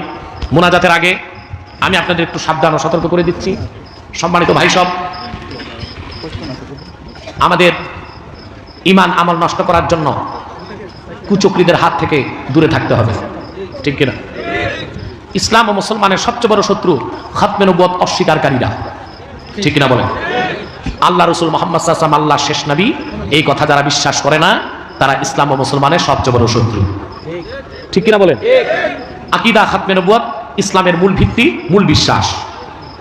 এই আকীদা অস্বীকার করে কেউ নিজেকে মুসলিম পরিচয় দিতে পারে না, পারে? দেখুন ভাই সব, আল্লাহ রাসূল সাল্লাল্লাহু আলাইহি ওয়াসাল্লামের পরে খেলাফতের দায়িত্ব নিলেন আবু বকর সিদ্দিক রাদিয়াল্লাহু তাআলা, ঠিক কিনা? ওনার জমানায় ইয়ামানে এক শয়তান নবী দাবি করছিল, আপনারা শুনেছেন, তার নাম ছিল মুসাইলামা। কি নাম ছিল? সে যখন নবুয়ত দাবি করেছিল, আবু বকর সিদ্দিক রাদিয়াল্লাহু তাআলা তাকে নির্মূল করতে ৩০,০০০ সাহাবীকে পাঠিয়েছিলেন। কত? একদিনের যুদ্ধে সে মিথ্যা নবুয়তের দাবিদার মুসাইলামাকে নির্মূল করতে যে একদিনের যুদ্ধে ২৪০০ সাহাবী শাহাদাত বরণ করেছিলেন। কত? কথা বলেন। ২৪০০ সাহাবীর রক্তের বিনিময়ে মিথ্যা নবুয়তের দাবিদার মুসাইলামাকে নির্মূল করা হয়েছে। তাহলে বোঝা যায় খাতমে নবুয়তের আকীদা কত ঈমান ও ইসলামের মূল জিনিস, ঠিক কিনা? যুগে যুগে যখনই মিথ্যা নবুয়তের দাবিদারদের প্রাদুর্ভাব ঘটেছে, উম্মতের মুসলমানগণ তরবারি দিয়ে তাদের ফায়সালা করেছে, ঠিক কিনা? আমার আল্লাহ ও নূর নবী আমার মুহাম্মদ সাল্লাল্লাহু আলাইহি সাল্লামের ইসলাম ও কোরআনের হাজার হাজার হাজার বছর পরে ইংরেজ আমলে ইংরেজদের ৫ গোলাম পাঞ্জাবে এক শয়তান নবুয়ত দাবি করেছিল। চিল্লায় বলেন নাউজুবিল্লাহ। ওই শয়তানটার নাম রেখেছিল তার বাপ মির্জা গোলাম আহমদ কাদিয়ানী। তাকে গোলাম আহমদ বলা যাবে না, কারণ গোলাম আহমদ অর্থ আহমদ এর গোলাম। কোন কাফের কখনো গোলাম আহমদ এর গোলাম হতে পারে না। আর কাদিয়ানের কাযযাব ছিল শেষ দরজার কুখ্যাত কাফের, সে গোলাম আহমদ এর গোলাম ছিল না, সে ছিল কুখ্যাত শয়তানের কুখ্যাত গোলাম। কাদিয়ানের কাযযাব মিথ্যা নবুয়তের দাবিদার মির্জা গোলাম শয়তান কাদিয়ানির উপর গজব এসেছে ১৯০৮ সালে। যখন গজব এসেছে, কাদিয়ানের কাযযাব মিথ্যা নবুয়তের দাবিদার মির্জা গোলাম শয়তান কাদিয়ানি ১৯০৮ সালে ধ্বংস হয়ে কুখ্যাত জাহান্নামের কুখ্যাত কুকুরে পরিণত হয়েছে, তার অনুসারীরাও ধ্বংস হয়েছে। বর্তমানে ওই অভিশপ্ত কাফেরের একটা দল আছে কাদিয়ানি সম্প্রদায়, যারা ইসলাম ও মুসলমানের বিপক্ষে চক্রান্ত করে যাচ্ছে। আমাদের বাংলাদেশেও আপনাদের এদিকেও তারা চক্রান্তের জন্য ঢুকার চেষ্টা করছে, আপনাদেরকে আমি সতর্ক করে গেলাম, মনে থাকবে। তারা মানুষকে ধোঁকা দিয়ে প্রতারিত করতে নাম পরিবর্তন করে করে মিথ্যা পরিচয় দেয়। কখনো নিজেদের পরিচয় দেয় আহমদী জামাত, কখনো বলে আহমদিয়া জামাত, কখনো বলে আহমদী সম্প্রদায়, কখনো বলে আহমদিয়া সম্প্রদায়, কখনো বলে আহমদী মুসলিম জামাত, কখনো বলে আহমদিয়া মুসলিম জামাত। সাবধান, যত কাদিয়ানি ছিল আছে থাকবে, তারা কেউ আহমদী জামাত নয়, আহমদিয়া জামাত নয়, আহমদী সম্প্রদায় নয়, আহমদিয়া সম্প্রদায় নয়, আহমদী মুসলিম জামাত নয়, আহমদিয়া মুসলিম জামাত নয়। তারা শয়তানি জামাত, কুখ্যাত জাহান্নামের কুখ্যাত কুকুরের দল। তাদেরকে নির্মূল করার জন্য আর তাদের চক্রান্ত থেকে অন্য মানুষকে দূরে রাখার জন্য সকল দলের মুসলমান সোচ্চার থাকবেন। রাজি আছেন? সবসময় সতর্ক থাকবেন। পাশাপাশি আরেকটি মুনাফিক দল মুসলমানদের ক্ষতি করার চেষ্টা করছে। এটা হলো ইসাই তরিকা। কি নাম? এটা খ্রিস্টানদের একটা দল। তারা নিজকে খ্রিস্টান বলে না, মুসলিম বলে। বাংলাদেশে ইতিমধ্যে অসংখ্য মানুষকে তারা খ্রিস্টান বানিয়েছে। আপনাদের এদিকেও তাদের উৎপাত আছে। এই ইসাই তরিকা শুনলেই বুঝবেন এটা ওই খ্রিস্টান। এদের থেকে দূরে থাকবেন, পারবেন ইনশাআল্লাহ। আল্লাহ পাক আমাদেরকে শিরক কুফর থেকে দূরে রাখুক। অন্তত আমরা যেন আমল খারাপ হলেও শিরকের গুনাহ ও কুফুরির গুনাহ থেকে দূরে থাকতে পারি, এই জন্য আমাদেরকে সজাগ থাকতে হবে। পারবেন ইনশাআল্লাহ। আমল করলেন কিন্তু শিরক করলেন, কুফর করলেন, সব বরবাদ হয়ে যাবে। আপনি বেঈমান ও কাফের অবস্থায় আপনার মৃত্যু হবে, ঠিক কি না? অথবা আমল যাই হোক, অন্তত শিরক আর কুফর করবেন না, ঈমানটা নিয়ে কবরে যেতে পারবেন। আল্লাহ পাক যত তৌফিক দান করেন, বলুন আল্লাহুম্মা আমিন। জোরে বলেন আল্লাহুম্মা আমিন। আমি আর আপনাদের কষ্ট দিচ্ছি না। যে যুবকরা এত সুন্দর প্রোগ্রামের আয়োজন করেছে, আমি তাদেরকে ধন্যবাদ দিয়ে ছোট করব না। আমি তাদের জন্য দোয়া করে যাব, আল্লাহ পাক যেন ইসলামের খাদিম হিসেবে তাদের কবুল করেন। জোরে বলেন আল্লাহুম্মা আমিন। আপনারা 11 বার ইস্তেগফার পড়েন, 3 বার সূরা ইখলাস পড়েন, 1 বার সূরা ফাতিহা পড়ুন। কয়েকটা প্রশ্ন এসেছে, আমি দেখি উত্তর দেওয়া যায় কিনা। রাখো।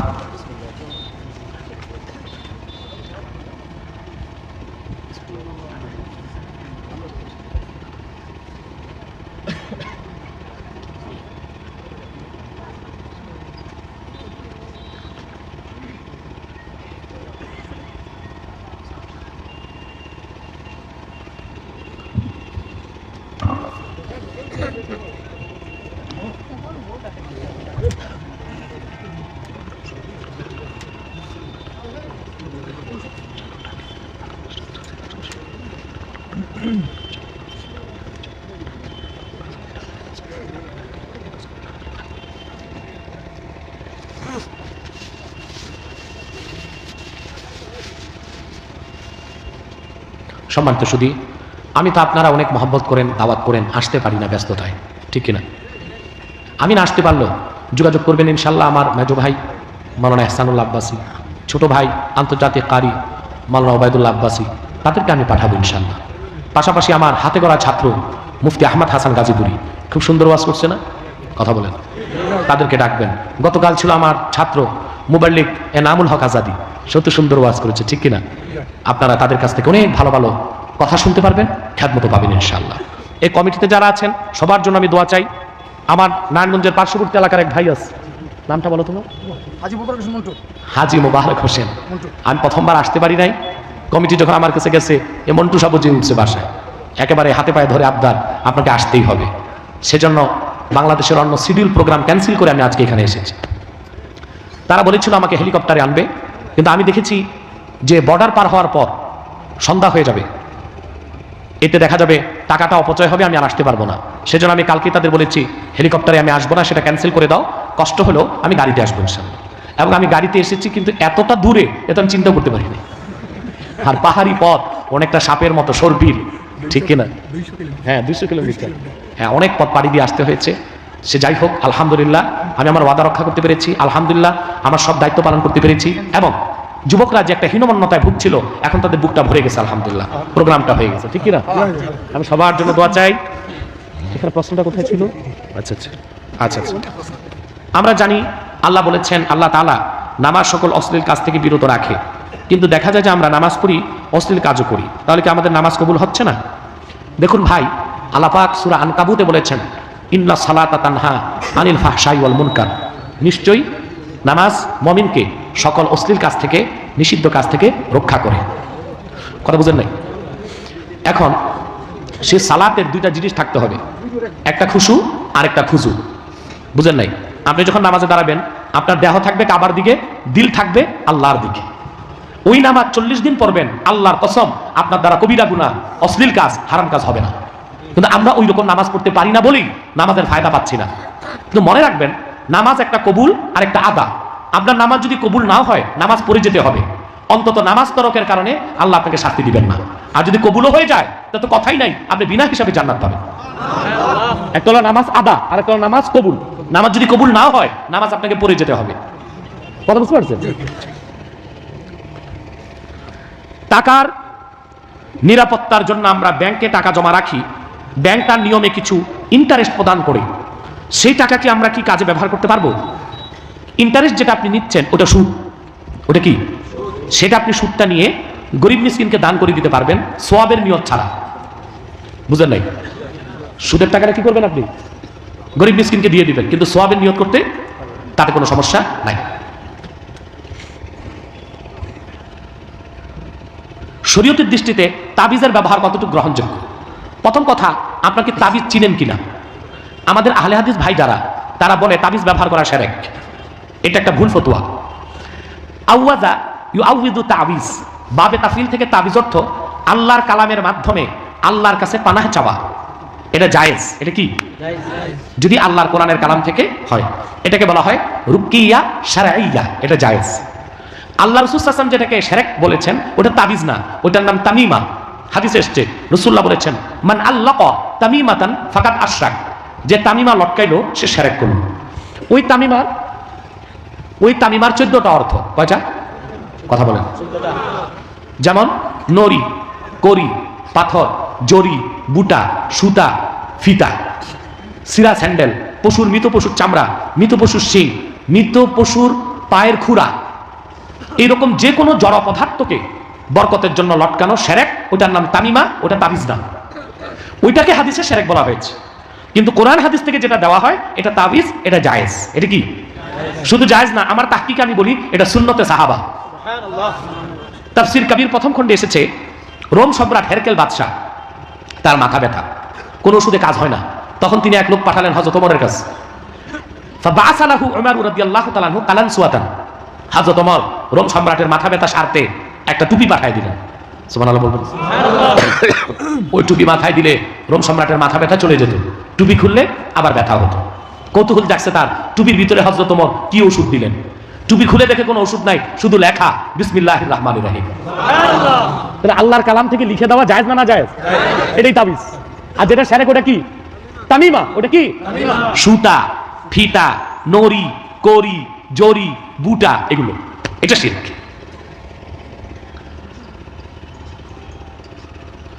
আমি আপনার কাছে বয়াত হতে চাই। আমি অনেক কষ্ট করে শিলচর থেকে এসেছি, আমি আপনার সামনে স্টেজের নিচে আছি।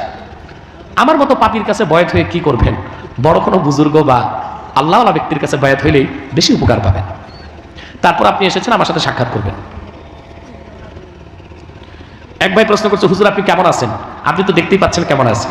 আরেকজন প্রশ্ন করবে, হুজুর বলেন তো আমার বাবার নাম কি? একদল আলিম বলে শবে বরাত বলতে কিছু নেই, এদের বাসনা জায়েজ কি? লাইলাতুল বারাত, 15ই শাবান, দিবাগত রাতে ইবাদত করা, দিনে রোজা রাখা, এই ব্যাপারে একটা না 7টা সহিহ হাদিস আমার কাছে আছে। নির্দ্বিধায় আপনারা শবে বরাত পালন করবেন। এগুলো অস্বীকার করে ওরা ওদের নজদি ওয়াহাবি। কোন কোন আলিমরা বলে নবী করিম সাল্লাল্লাহু আলাইহি ওয়াসাল্লামের পৃথিবীতে আগমন এবং বিদায় একই তারিখে। এদের কথাগুলো কেমন সঠিক? দেখুন, আল্লাহ রসুল নূর নবী মুহাম্মদ সাল্লাল্লাহু আলাইহি সাল্লামের আগমন ঘটেছে 1500 বছর আগে, মা মিনার ঘর মক্কায়, রবিউল আউয়ালের 12 তারিখ। বুঝলেন? অনেক ঐতিহাসিকের মতে রাসূলুল্লাহ বিদায়ও নিয়েছেন রবিউল আউয়ালের 12 তারিখ। তাতে ঈদে মিলাদুন নবী পালনের সমস্যা নাই। তার কারণ আল্লাহ রসুলের আগমনে আমরা খুশির প্রকাশ, আগমনের কথা স্মরণ করে খুশির প্রকাশ করব, এটাই শরীয়তের হুকুম। আল্লাহ কোরআনে বলছেন, কুল বিফাদলিল্লাহি ওয়া বিরহমাতিহি ফাবিযালিকা ফালইফরাহু হুয়া খায়রুম মিম্মা ইয়াজমাউন।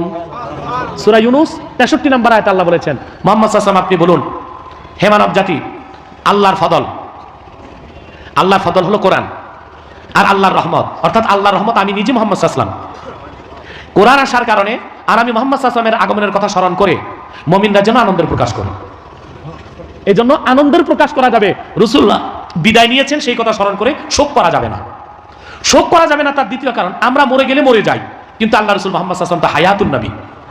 কথা বুঝতে পারছেন?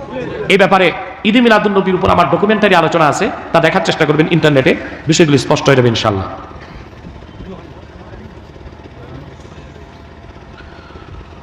কোন কোন মসজিদের ইমাম নামাজের জামাত করাইতে গিয়ে কোন রাকাতে সোয়াত পড়ে, কোন রাকাতে জোয়াত পড়ে, মানে দোয়াল্লিন আর জোয়াল্লিন। যদি জোয়াল্লিন কেউ পড়ে নামাজ ফাসেদ হয়ে যাবে, নামাজ টিকবে না, পড়তে হবে দলিন। আর আগে ঝগড়া ছিল দলিন না জোয়াল্লিন। আমি বলবো এখন তো সহজ, কোনটা পড়বেন নিজেরাই বের করতে পারবেন। স্যাটেলাইটের যুগে আল্লাহর ঘর কাবাঘরের ইমাম সাহেব কি পড়ে এটা তো ইন্টারনেটে বের করে দেখতে পাবেন। যেই দেশে কোরআন নাজিল হলো আরবে, সেই আরবে মদিনা মুনাওয়ারা এবং কাবা ঘরে ইমাম সাহেবগুন কি পড়ে? দোয়াল্লিন পড়ে না জোয়াল্লিন পড়ে? দেখেন ইন্টারনেট খুলে সবাই দোয়াল্লিন পড়ে। অতএব আমরা জোয়াল্লিন মানি না, আমরা দোয়াল্লিন পড়বো। ঠিক কিনা? দোয়া চেয়েছি।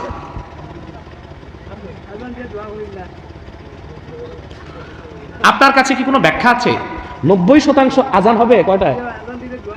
হ্যাঁ,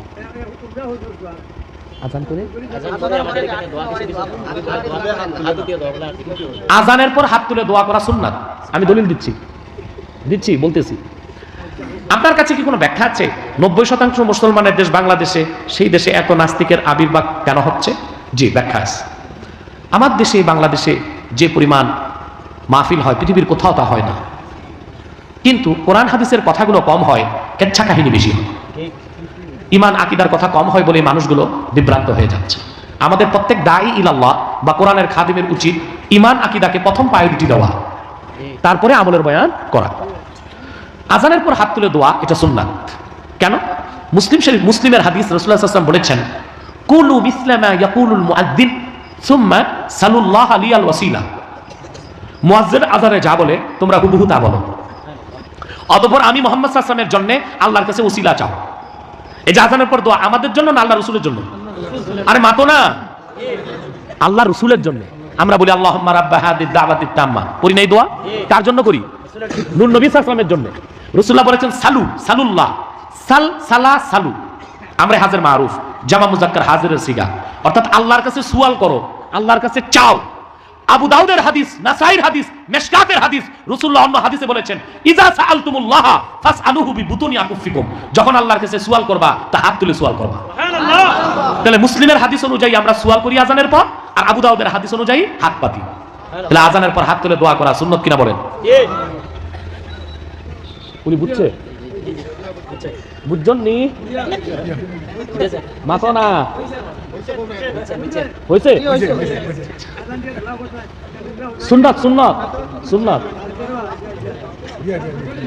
দাড়ি না রেখে কোন মুমিন মৃত্যুর বরণ করলে কি জান্নাতে যেতে পারবে? জান্নাতে যাবে, তবে ফার্স্ট চান্সে না, খাইয়া কিছু সেকেন্ড চান্সে। আপনি আরেকজনকে দেখেন কেন? আপনারই তো দাঁড়িয়ে রাখতে হবে ইনশাল্লাহ। মন্টু ছোট ভাই হয়ে দাঁড়িয়ে রাখছে, বড় ভাইয়ের দাঁড়িয়ে নাই, রাখবে ইনশাল্লাহ।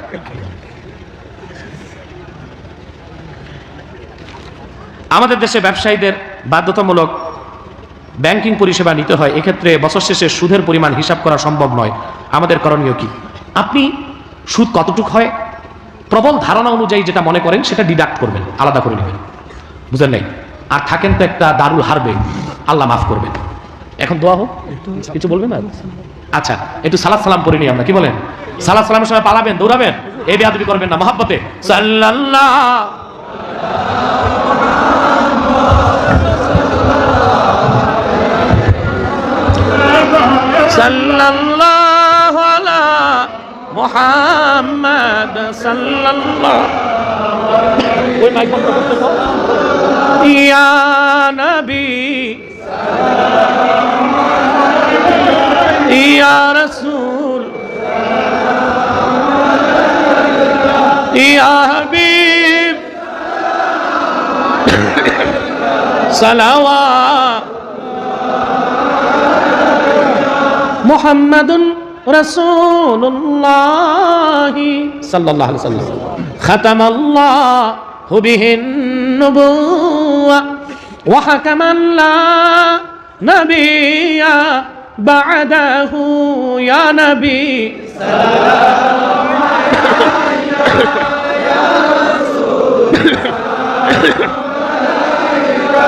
ইয়া হাবিব সালাওয়াত বালাগাল উলা বিকামালিহি حسنت جميع خصاله بلغ العلا بكماله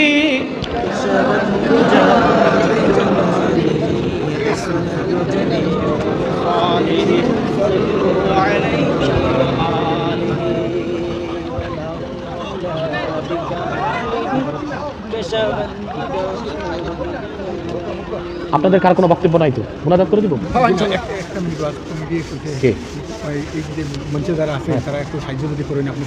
আচ্ছা আচ্ছা, খুব ক্ষতির সম্মুখীন হয়েছি।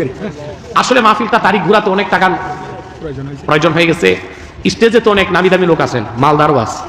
আপনারা যদি কিছু কিছু দিতেন তো এটা মাহফিলের জন্য অনেক উপকার হতো। কেউ যদি থাকেন একটু বলেন, 2000, 1000, 500 টাকা নাম লেখাইলে হইব। নাম লেখান পরে দিয়েন, তা তো সমস্যা নেই। আমি দোয়া চাই অনেকের জন্য, বিশেষ করে ফুলতলি মাসলাকের অনেক পীর মাশায়েখ এখানে উপস্থিত হয়েছেন। আমাদের জনপুর সিলসিলা থেকে বদরপুর থেকে ফুলতলি একই সিলসিলা, ঠিক কিনা? ফুলতলি মাসলাকের একজন দিলপারি সাহেবের জামাত আসছে না, ছেলে আসছে। আচ্ছা, আলহামদুলিল্লাহ উপস্থিত হয়েছে, তাদের জন্য দোয়া করবেন। আর অনেকে দোয়া চেয়েছে, সবার জন্য দোয়া চাই। একজন মাহফিলে 200 টাকা দিয়েছে, আলহামদুলিল্লাহ, আল্লাহ কবুল করুন। দোয়া হয়ে যাক। আলহামদুলিল্লাহি রাব্বিল আলামিন ওয়াল আকিবাতু লিল মুত্তাকিন ওয়াসসালাতু ওয়াসসালামু আলা মুহাম্মাদিন রাসূলি রাব্বিল আলামিন। রাব্বানা আতিনা ফিদ দুনিয়া হাসানাতাও ওয়া ফিল আখিরাতি হাসানাতাও ওয়া কিনা আযাবান নার। আল্লাহ তাআলা পূর্ব মধ্য ফুলবাড়ি নতুন জামে মসজিদ কমিটি এবং এলাকাবাসী যুবকদের উদ্যোগে আয়োজিত আজকের 5ম বার্ষিক তাফসীরুল কোরআন মাহফিলে গভীর রাতে তোমার হাজার হাজার নেককার বান্দা, পর্দার আড়ালের মা বোন নিয়ে হাত তুলেছি। এতগুলো মানুষের মধ্যে যার দুটো হাত তোমার ভালো লাগে আল্লাহ, তার দুটো হাতের বিনিময়ে আমাদের জীবনের সব গুনাহ তুমি মাফ করে দাও মালিক। হৃদয়ের গভীর থেকে দোয়া করি আল্লাহ, তোমার আখির নবী নূর নবী আমার মুহাম্মদ সাল্লাল্লাহু আলাইহি ওয়াসাল্লাম আজ থেকে 1000 বছর আগে দুনিয়ার থেকে বিদায় নিয়েছেন। হায়াতুন নবী হিসেবে জান্নাতুল ফেরদাউস রওজা মুবারকে বিশ্রাম নিয়েছেন। আল্লাহ পাক জীবনে একবার তোমার আখির নবী নূর নবী আমার মুহাম্মদ সাল্লাল্লাহু আলাইহি ওয়াসাল্লামের জান্নাতুল ফেরদাউস রওজা মুবারকে উপস্থিত হয়ে গো আল্লাহ, তোমার হাবিবের নূরের কদমে দরুদ ও সালামের হাদিয়া দেবার আগে আল্লাহ তুমি ডাক দিও না। আল্লাহ তাআলা একবার বা একাধিকবার জানা সোনার মদিনায় নূরের মদিনায় যেতে পেরেছি আল্লাহ, জীবনে বারবার তোমার আখির নবী নূর নবী মুহাম্মদ সাল্লাল্লাহু আলাইহি ওয়াসাল্লামের নূরের শহর মদিনাতুল মুনাওয়ারা জিয়ারতের জন্য তাদের কপালটা খুলে দাও আল্লাহ। হৃদয়ের গভীর থেকে দোয়া করি, তোমার আখির নবী নূর নবী আমার মুহাম্মদ সাল্লাল্লাহু আলাইহি ওয়াসাল্লামের নূরের চেহারা মুবারক স্বপ্নে একবার দেখে গো আল্লাহ, জান্নাত ওয়াজিব হবার আগে তুমি ডাক দিও না। একবার বা একাধিকবার জানা তোমার আখির নবী নূর নবী মুহাম্মদ সাল্লাল্লাহু আলাইহি ওয়াসাল্লামের নূরের চেহারা মুবারক স্বপ্নে দেখা সৌভাগ্য লাভ করেছে, জীবনে বারবার দেখার জন্য আল্লাহ তাদের কপালটা তুমি সোনার কপাল বানায় দাও আল্লাহ। আমাদের অনেকের বাবা নাই, অনেকের মা নাই, অনেকের বাবা মা একজনও নাই। যত মানুষের বাবা মা দুনিয়া থেকে বিদায় নিয়ে অন্ধকার কবরে চলে গেছে আল্লাহ, সকল মুসলমান বাবা মার কবরকে তুমি জান্নাতের বাগান বানায় দাও আল্লাহ তাআলা। এই মাহফিলের জন্য পূর্ব মধ্য ফুলবাড়ি জামে মসজিদ কমিটি এবং এলাকার যুবকরা যারা ধন দিয়েছে, মন দিয়ে খেটেছে, নৈতিক সমর্থন জ্ঞাপন করেছে, আর্থিক সহযোগিতা করেছে আল্লাহ, শোনার জন্য যারা এসেছে, বলার জন্য যারা এসেছে, আমাদের সবার ধনমনকে কবুল করে মাহফিলটাকে তুমি নাজাতের জারিয়া হিসেবে কবুল করে নাও আল্লাহ তাআলা। এই মানুষগুলো তোমার রহমত আর তোমার নুসরত ছাড়া বেঁচে থাকার কোনো গ্যারান্টি তাদের নাই মালিক। যে মানুষগুলো এখানে বসবাস করছে আল্লাহ, সকল আসমানি দুনিয়াবি সামাজিক রাজনৈতিক ঝামেলা থেকে আল্লাহ, সকল ধরনের অনাচার অত্যাচার থেকে তাদের হেফাজতের ব্যবস্থা করে দিও। তাদের বাঁচার জন্য, তাদের হেফাজতের জন্য আল্লাহ তাদের কলিজায় সাহস বাড়িয়ে দাও, ঈমান বাড়িয়ে দাও, ইয়াকিনকে মজবুত করে দাও আল্লাহ। তোমার দ্বীনের উপর দায়েম ও কায়েম থাকার তৌফিক দিয়ে দাও। প্রতিটি মুসলমানকে তোমার কোরআনের কর্মী বানায় দাও আল্লাহ। প্রতিটি মুসলমানকে তোমার দ্বীনের দরদি হিসেবে কবুল করে নাও। পর্দার আড়ালে আমার মা বোন যারা আছেন আল্লাহ, তাদের দুঃখ কষ্ট দূর করে তাদের প্রত্যেককে এক একটি সোনার সংসার তুমি হাদিয়া করে দাও আল্লাহ। আমার যুবক ভাই যাদের চাকরি নাই তাদের চাকরির ব্যবস্থা করে দাও, যাদের ব্যবসা আছে তাদের ব্যবসায় বরকত দিয়ে দাও। বিদেশ যারা যেতে চায় সহজে যেন বিদেশ যেতে পারে, তাদের ন্যাক মাকসাদগুলো কবুল করে নাও। ভাইরা আমার 1 মিনিট সময় ছেড়ে দিলাম, চক্ষুটা বন্ধ করুন, দিলটা নরম করুন, মাথাটা নত করুন। আল্লাহর আখির নবী নূর নবী আমার মুহাম্মদ সাল্লাল্লাহু আলাইহি ওয়াসাল্লামের উসিলা ধরে আল্লাহর কাছে চান, যা চাইবেন তাই কবুল হয়ে যাবে। যদি পারো রে ভাইরা, 2 ফোঁটা চোখের পানি সদকা করে দিই।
আল্লাহ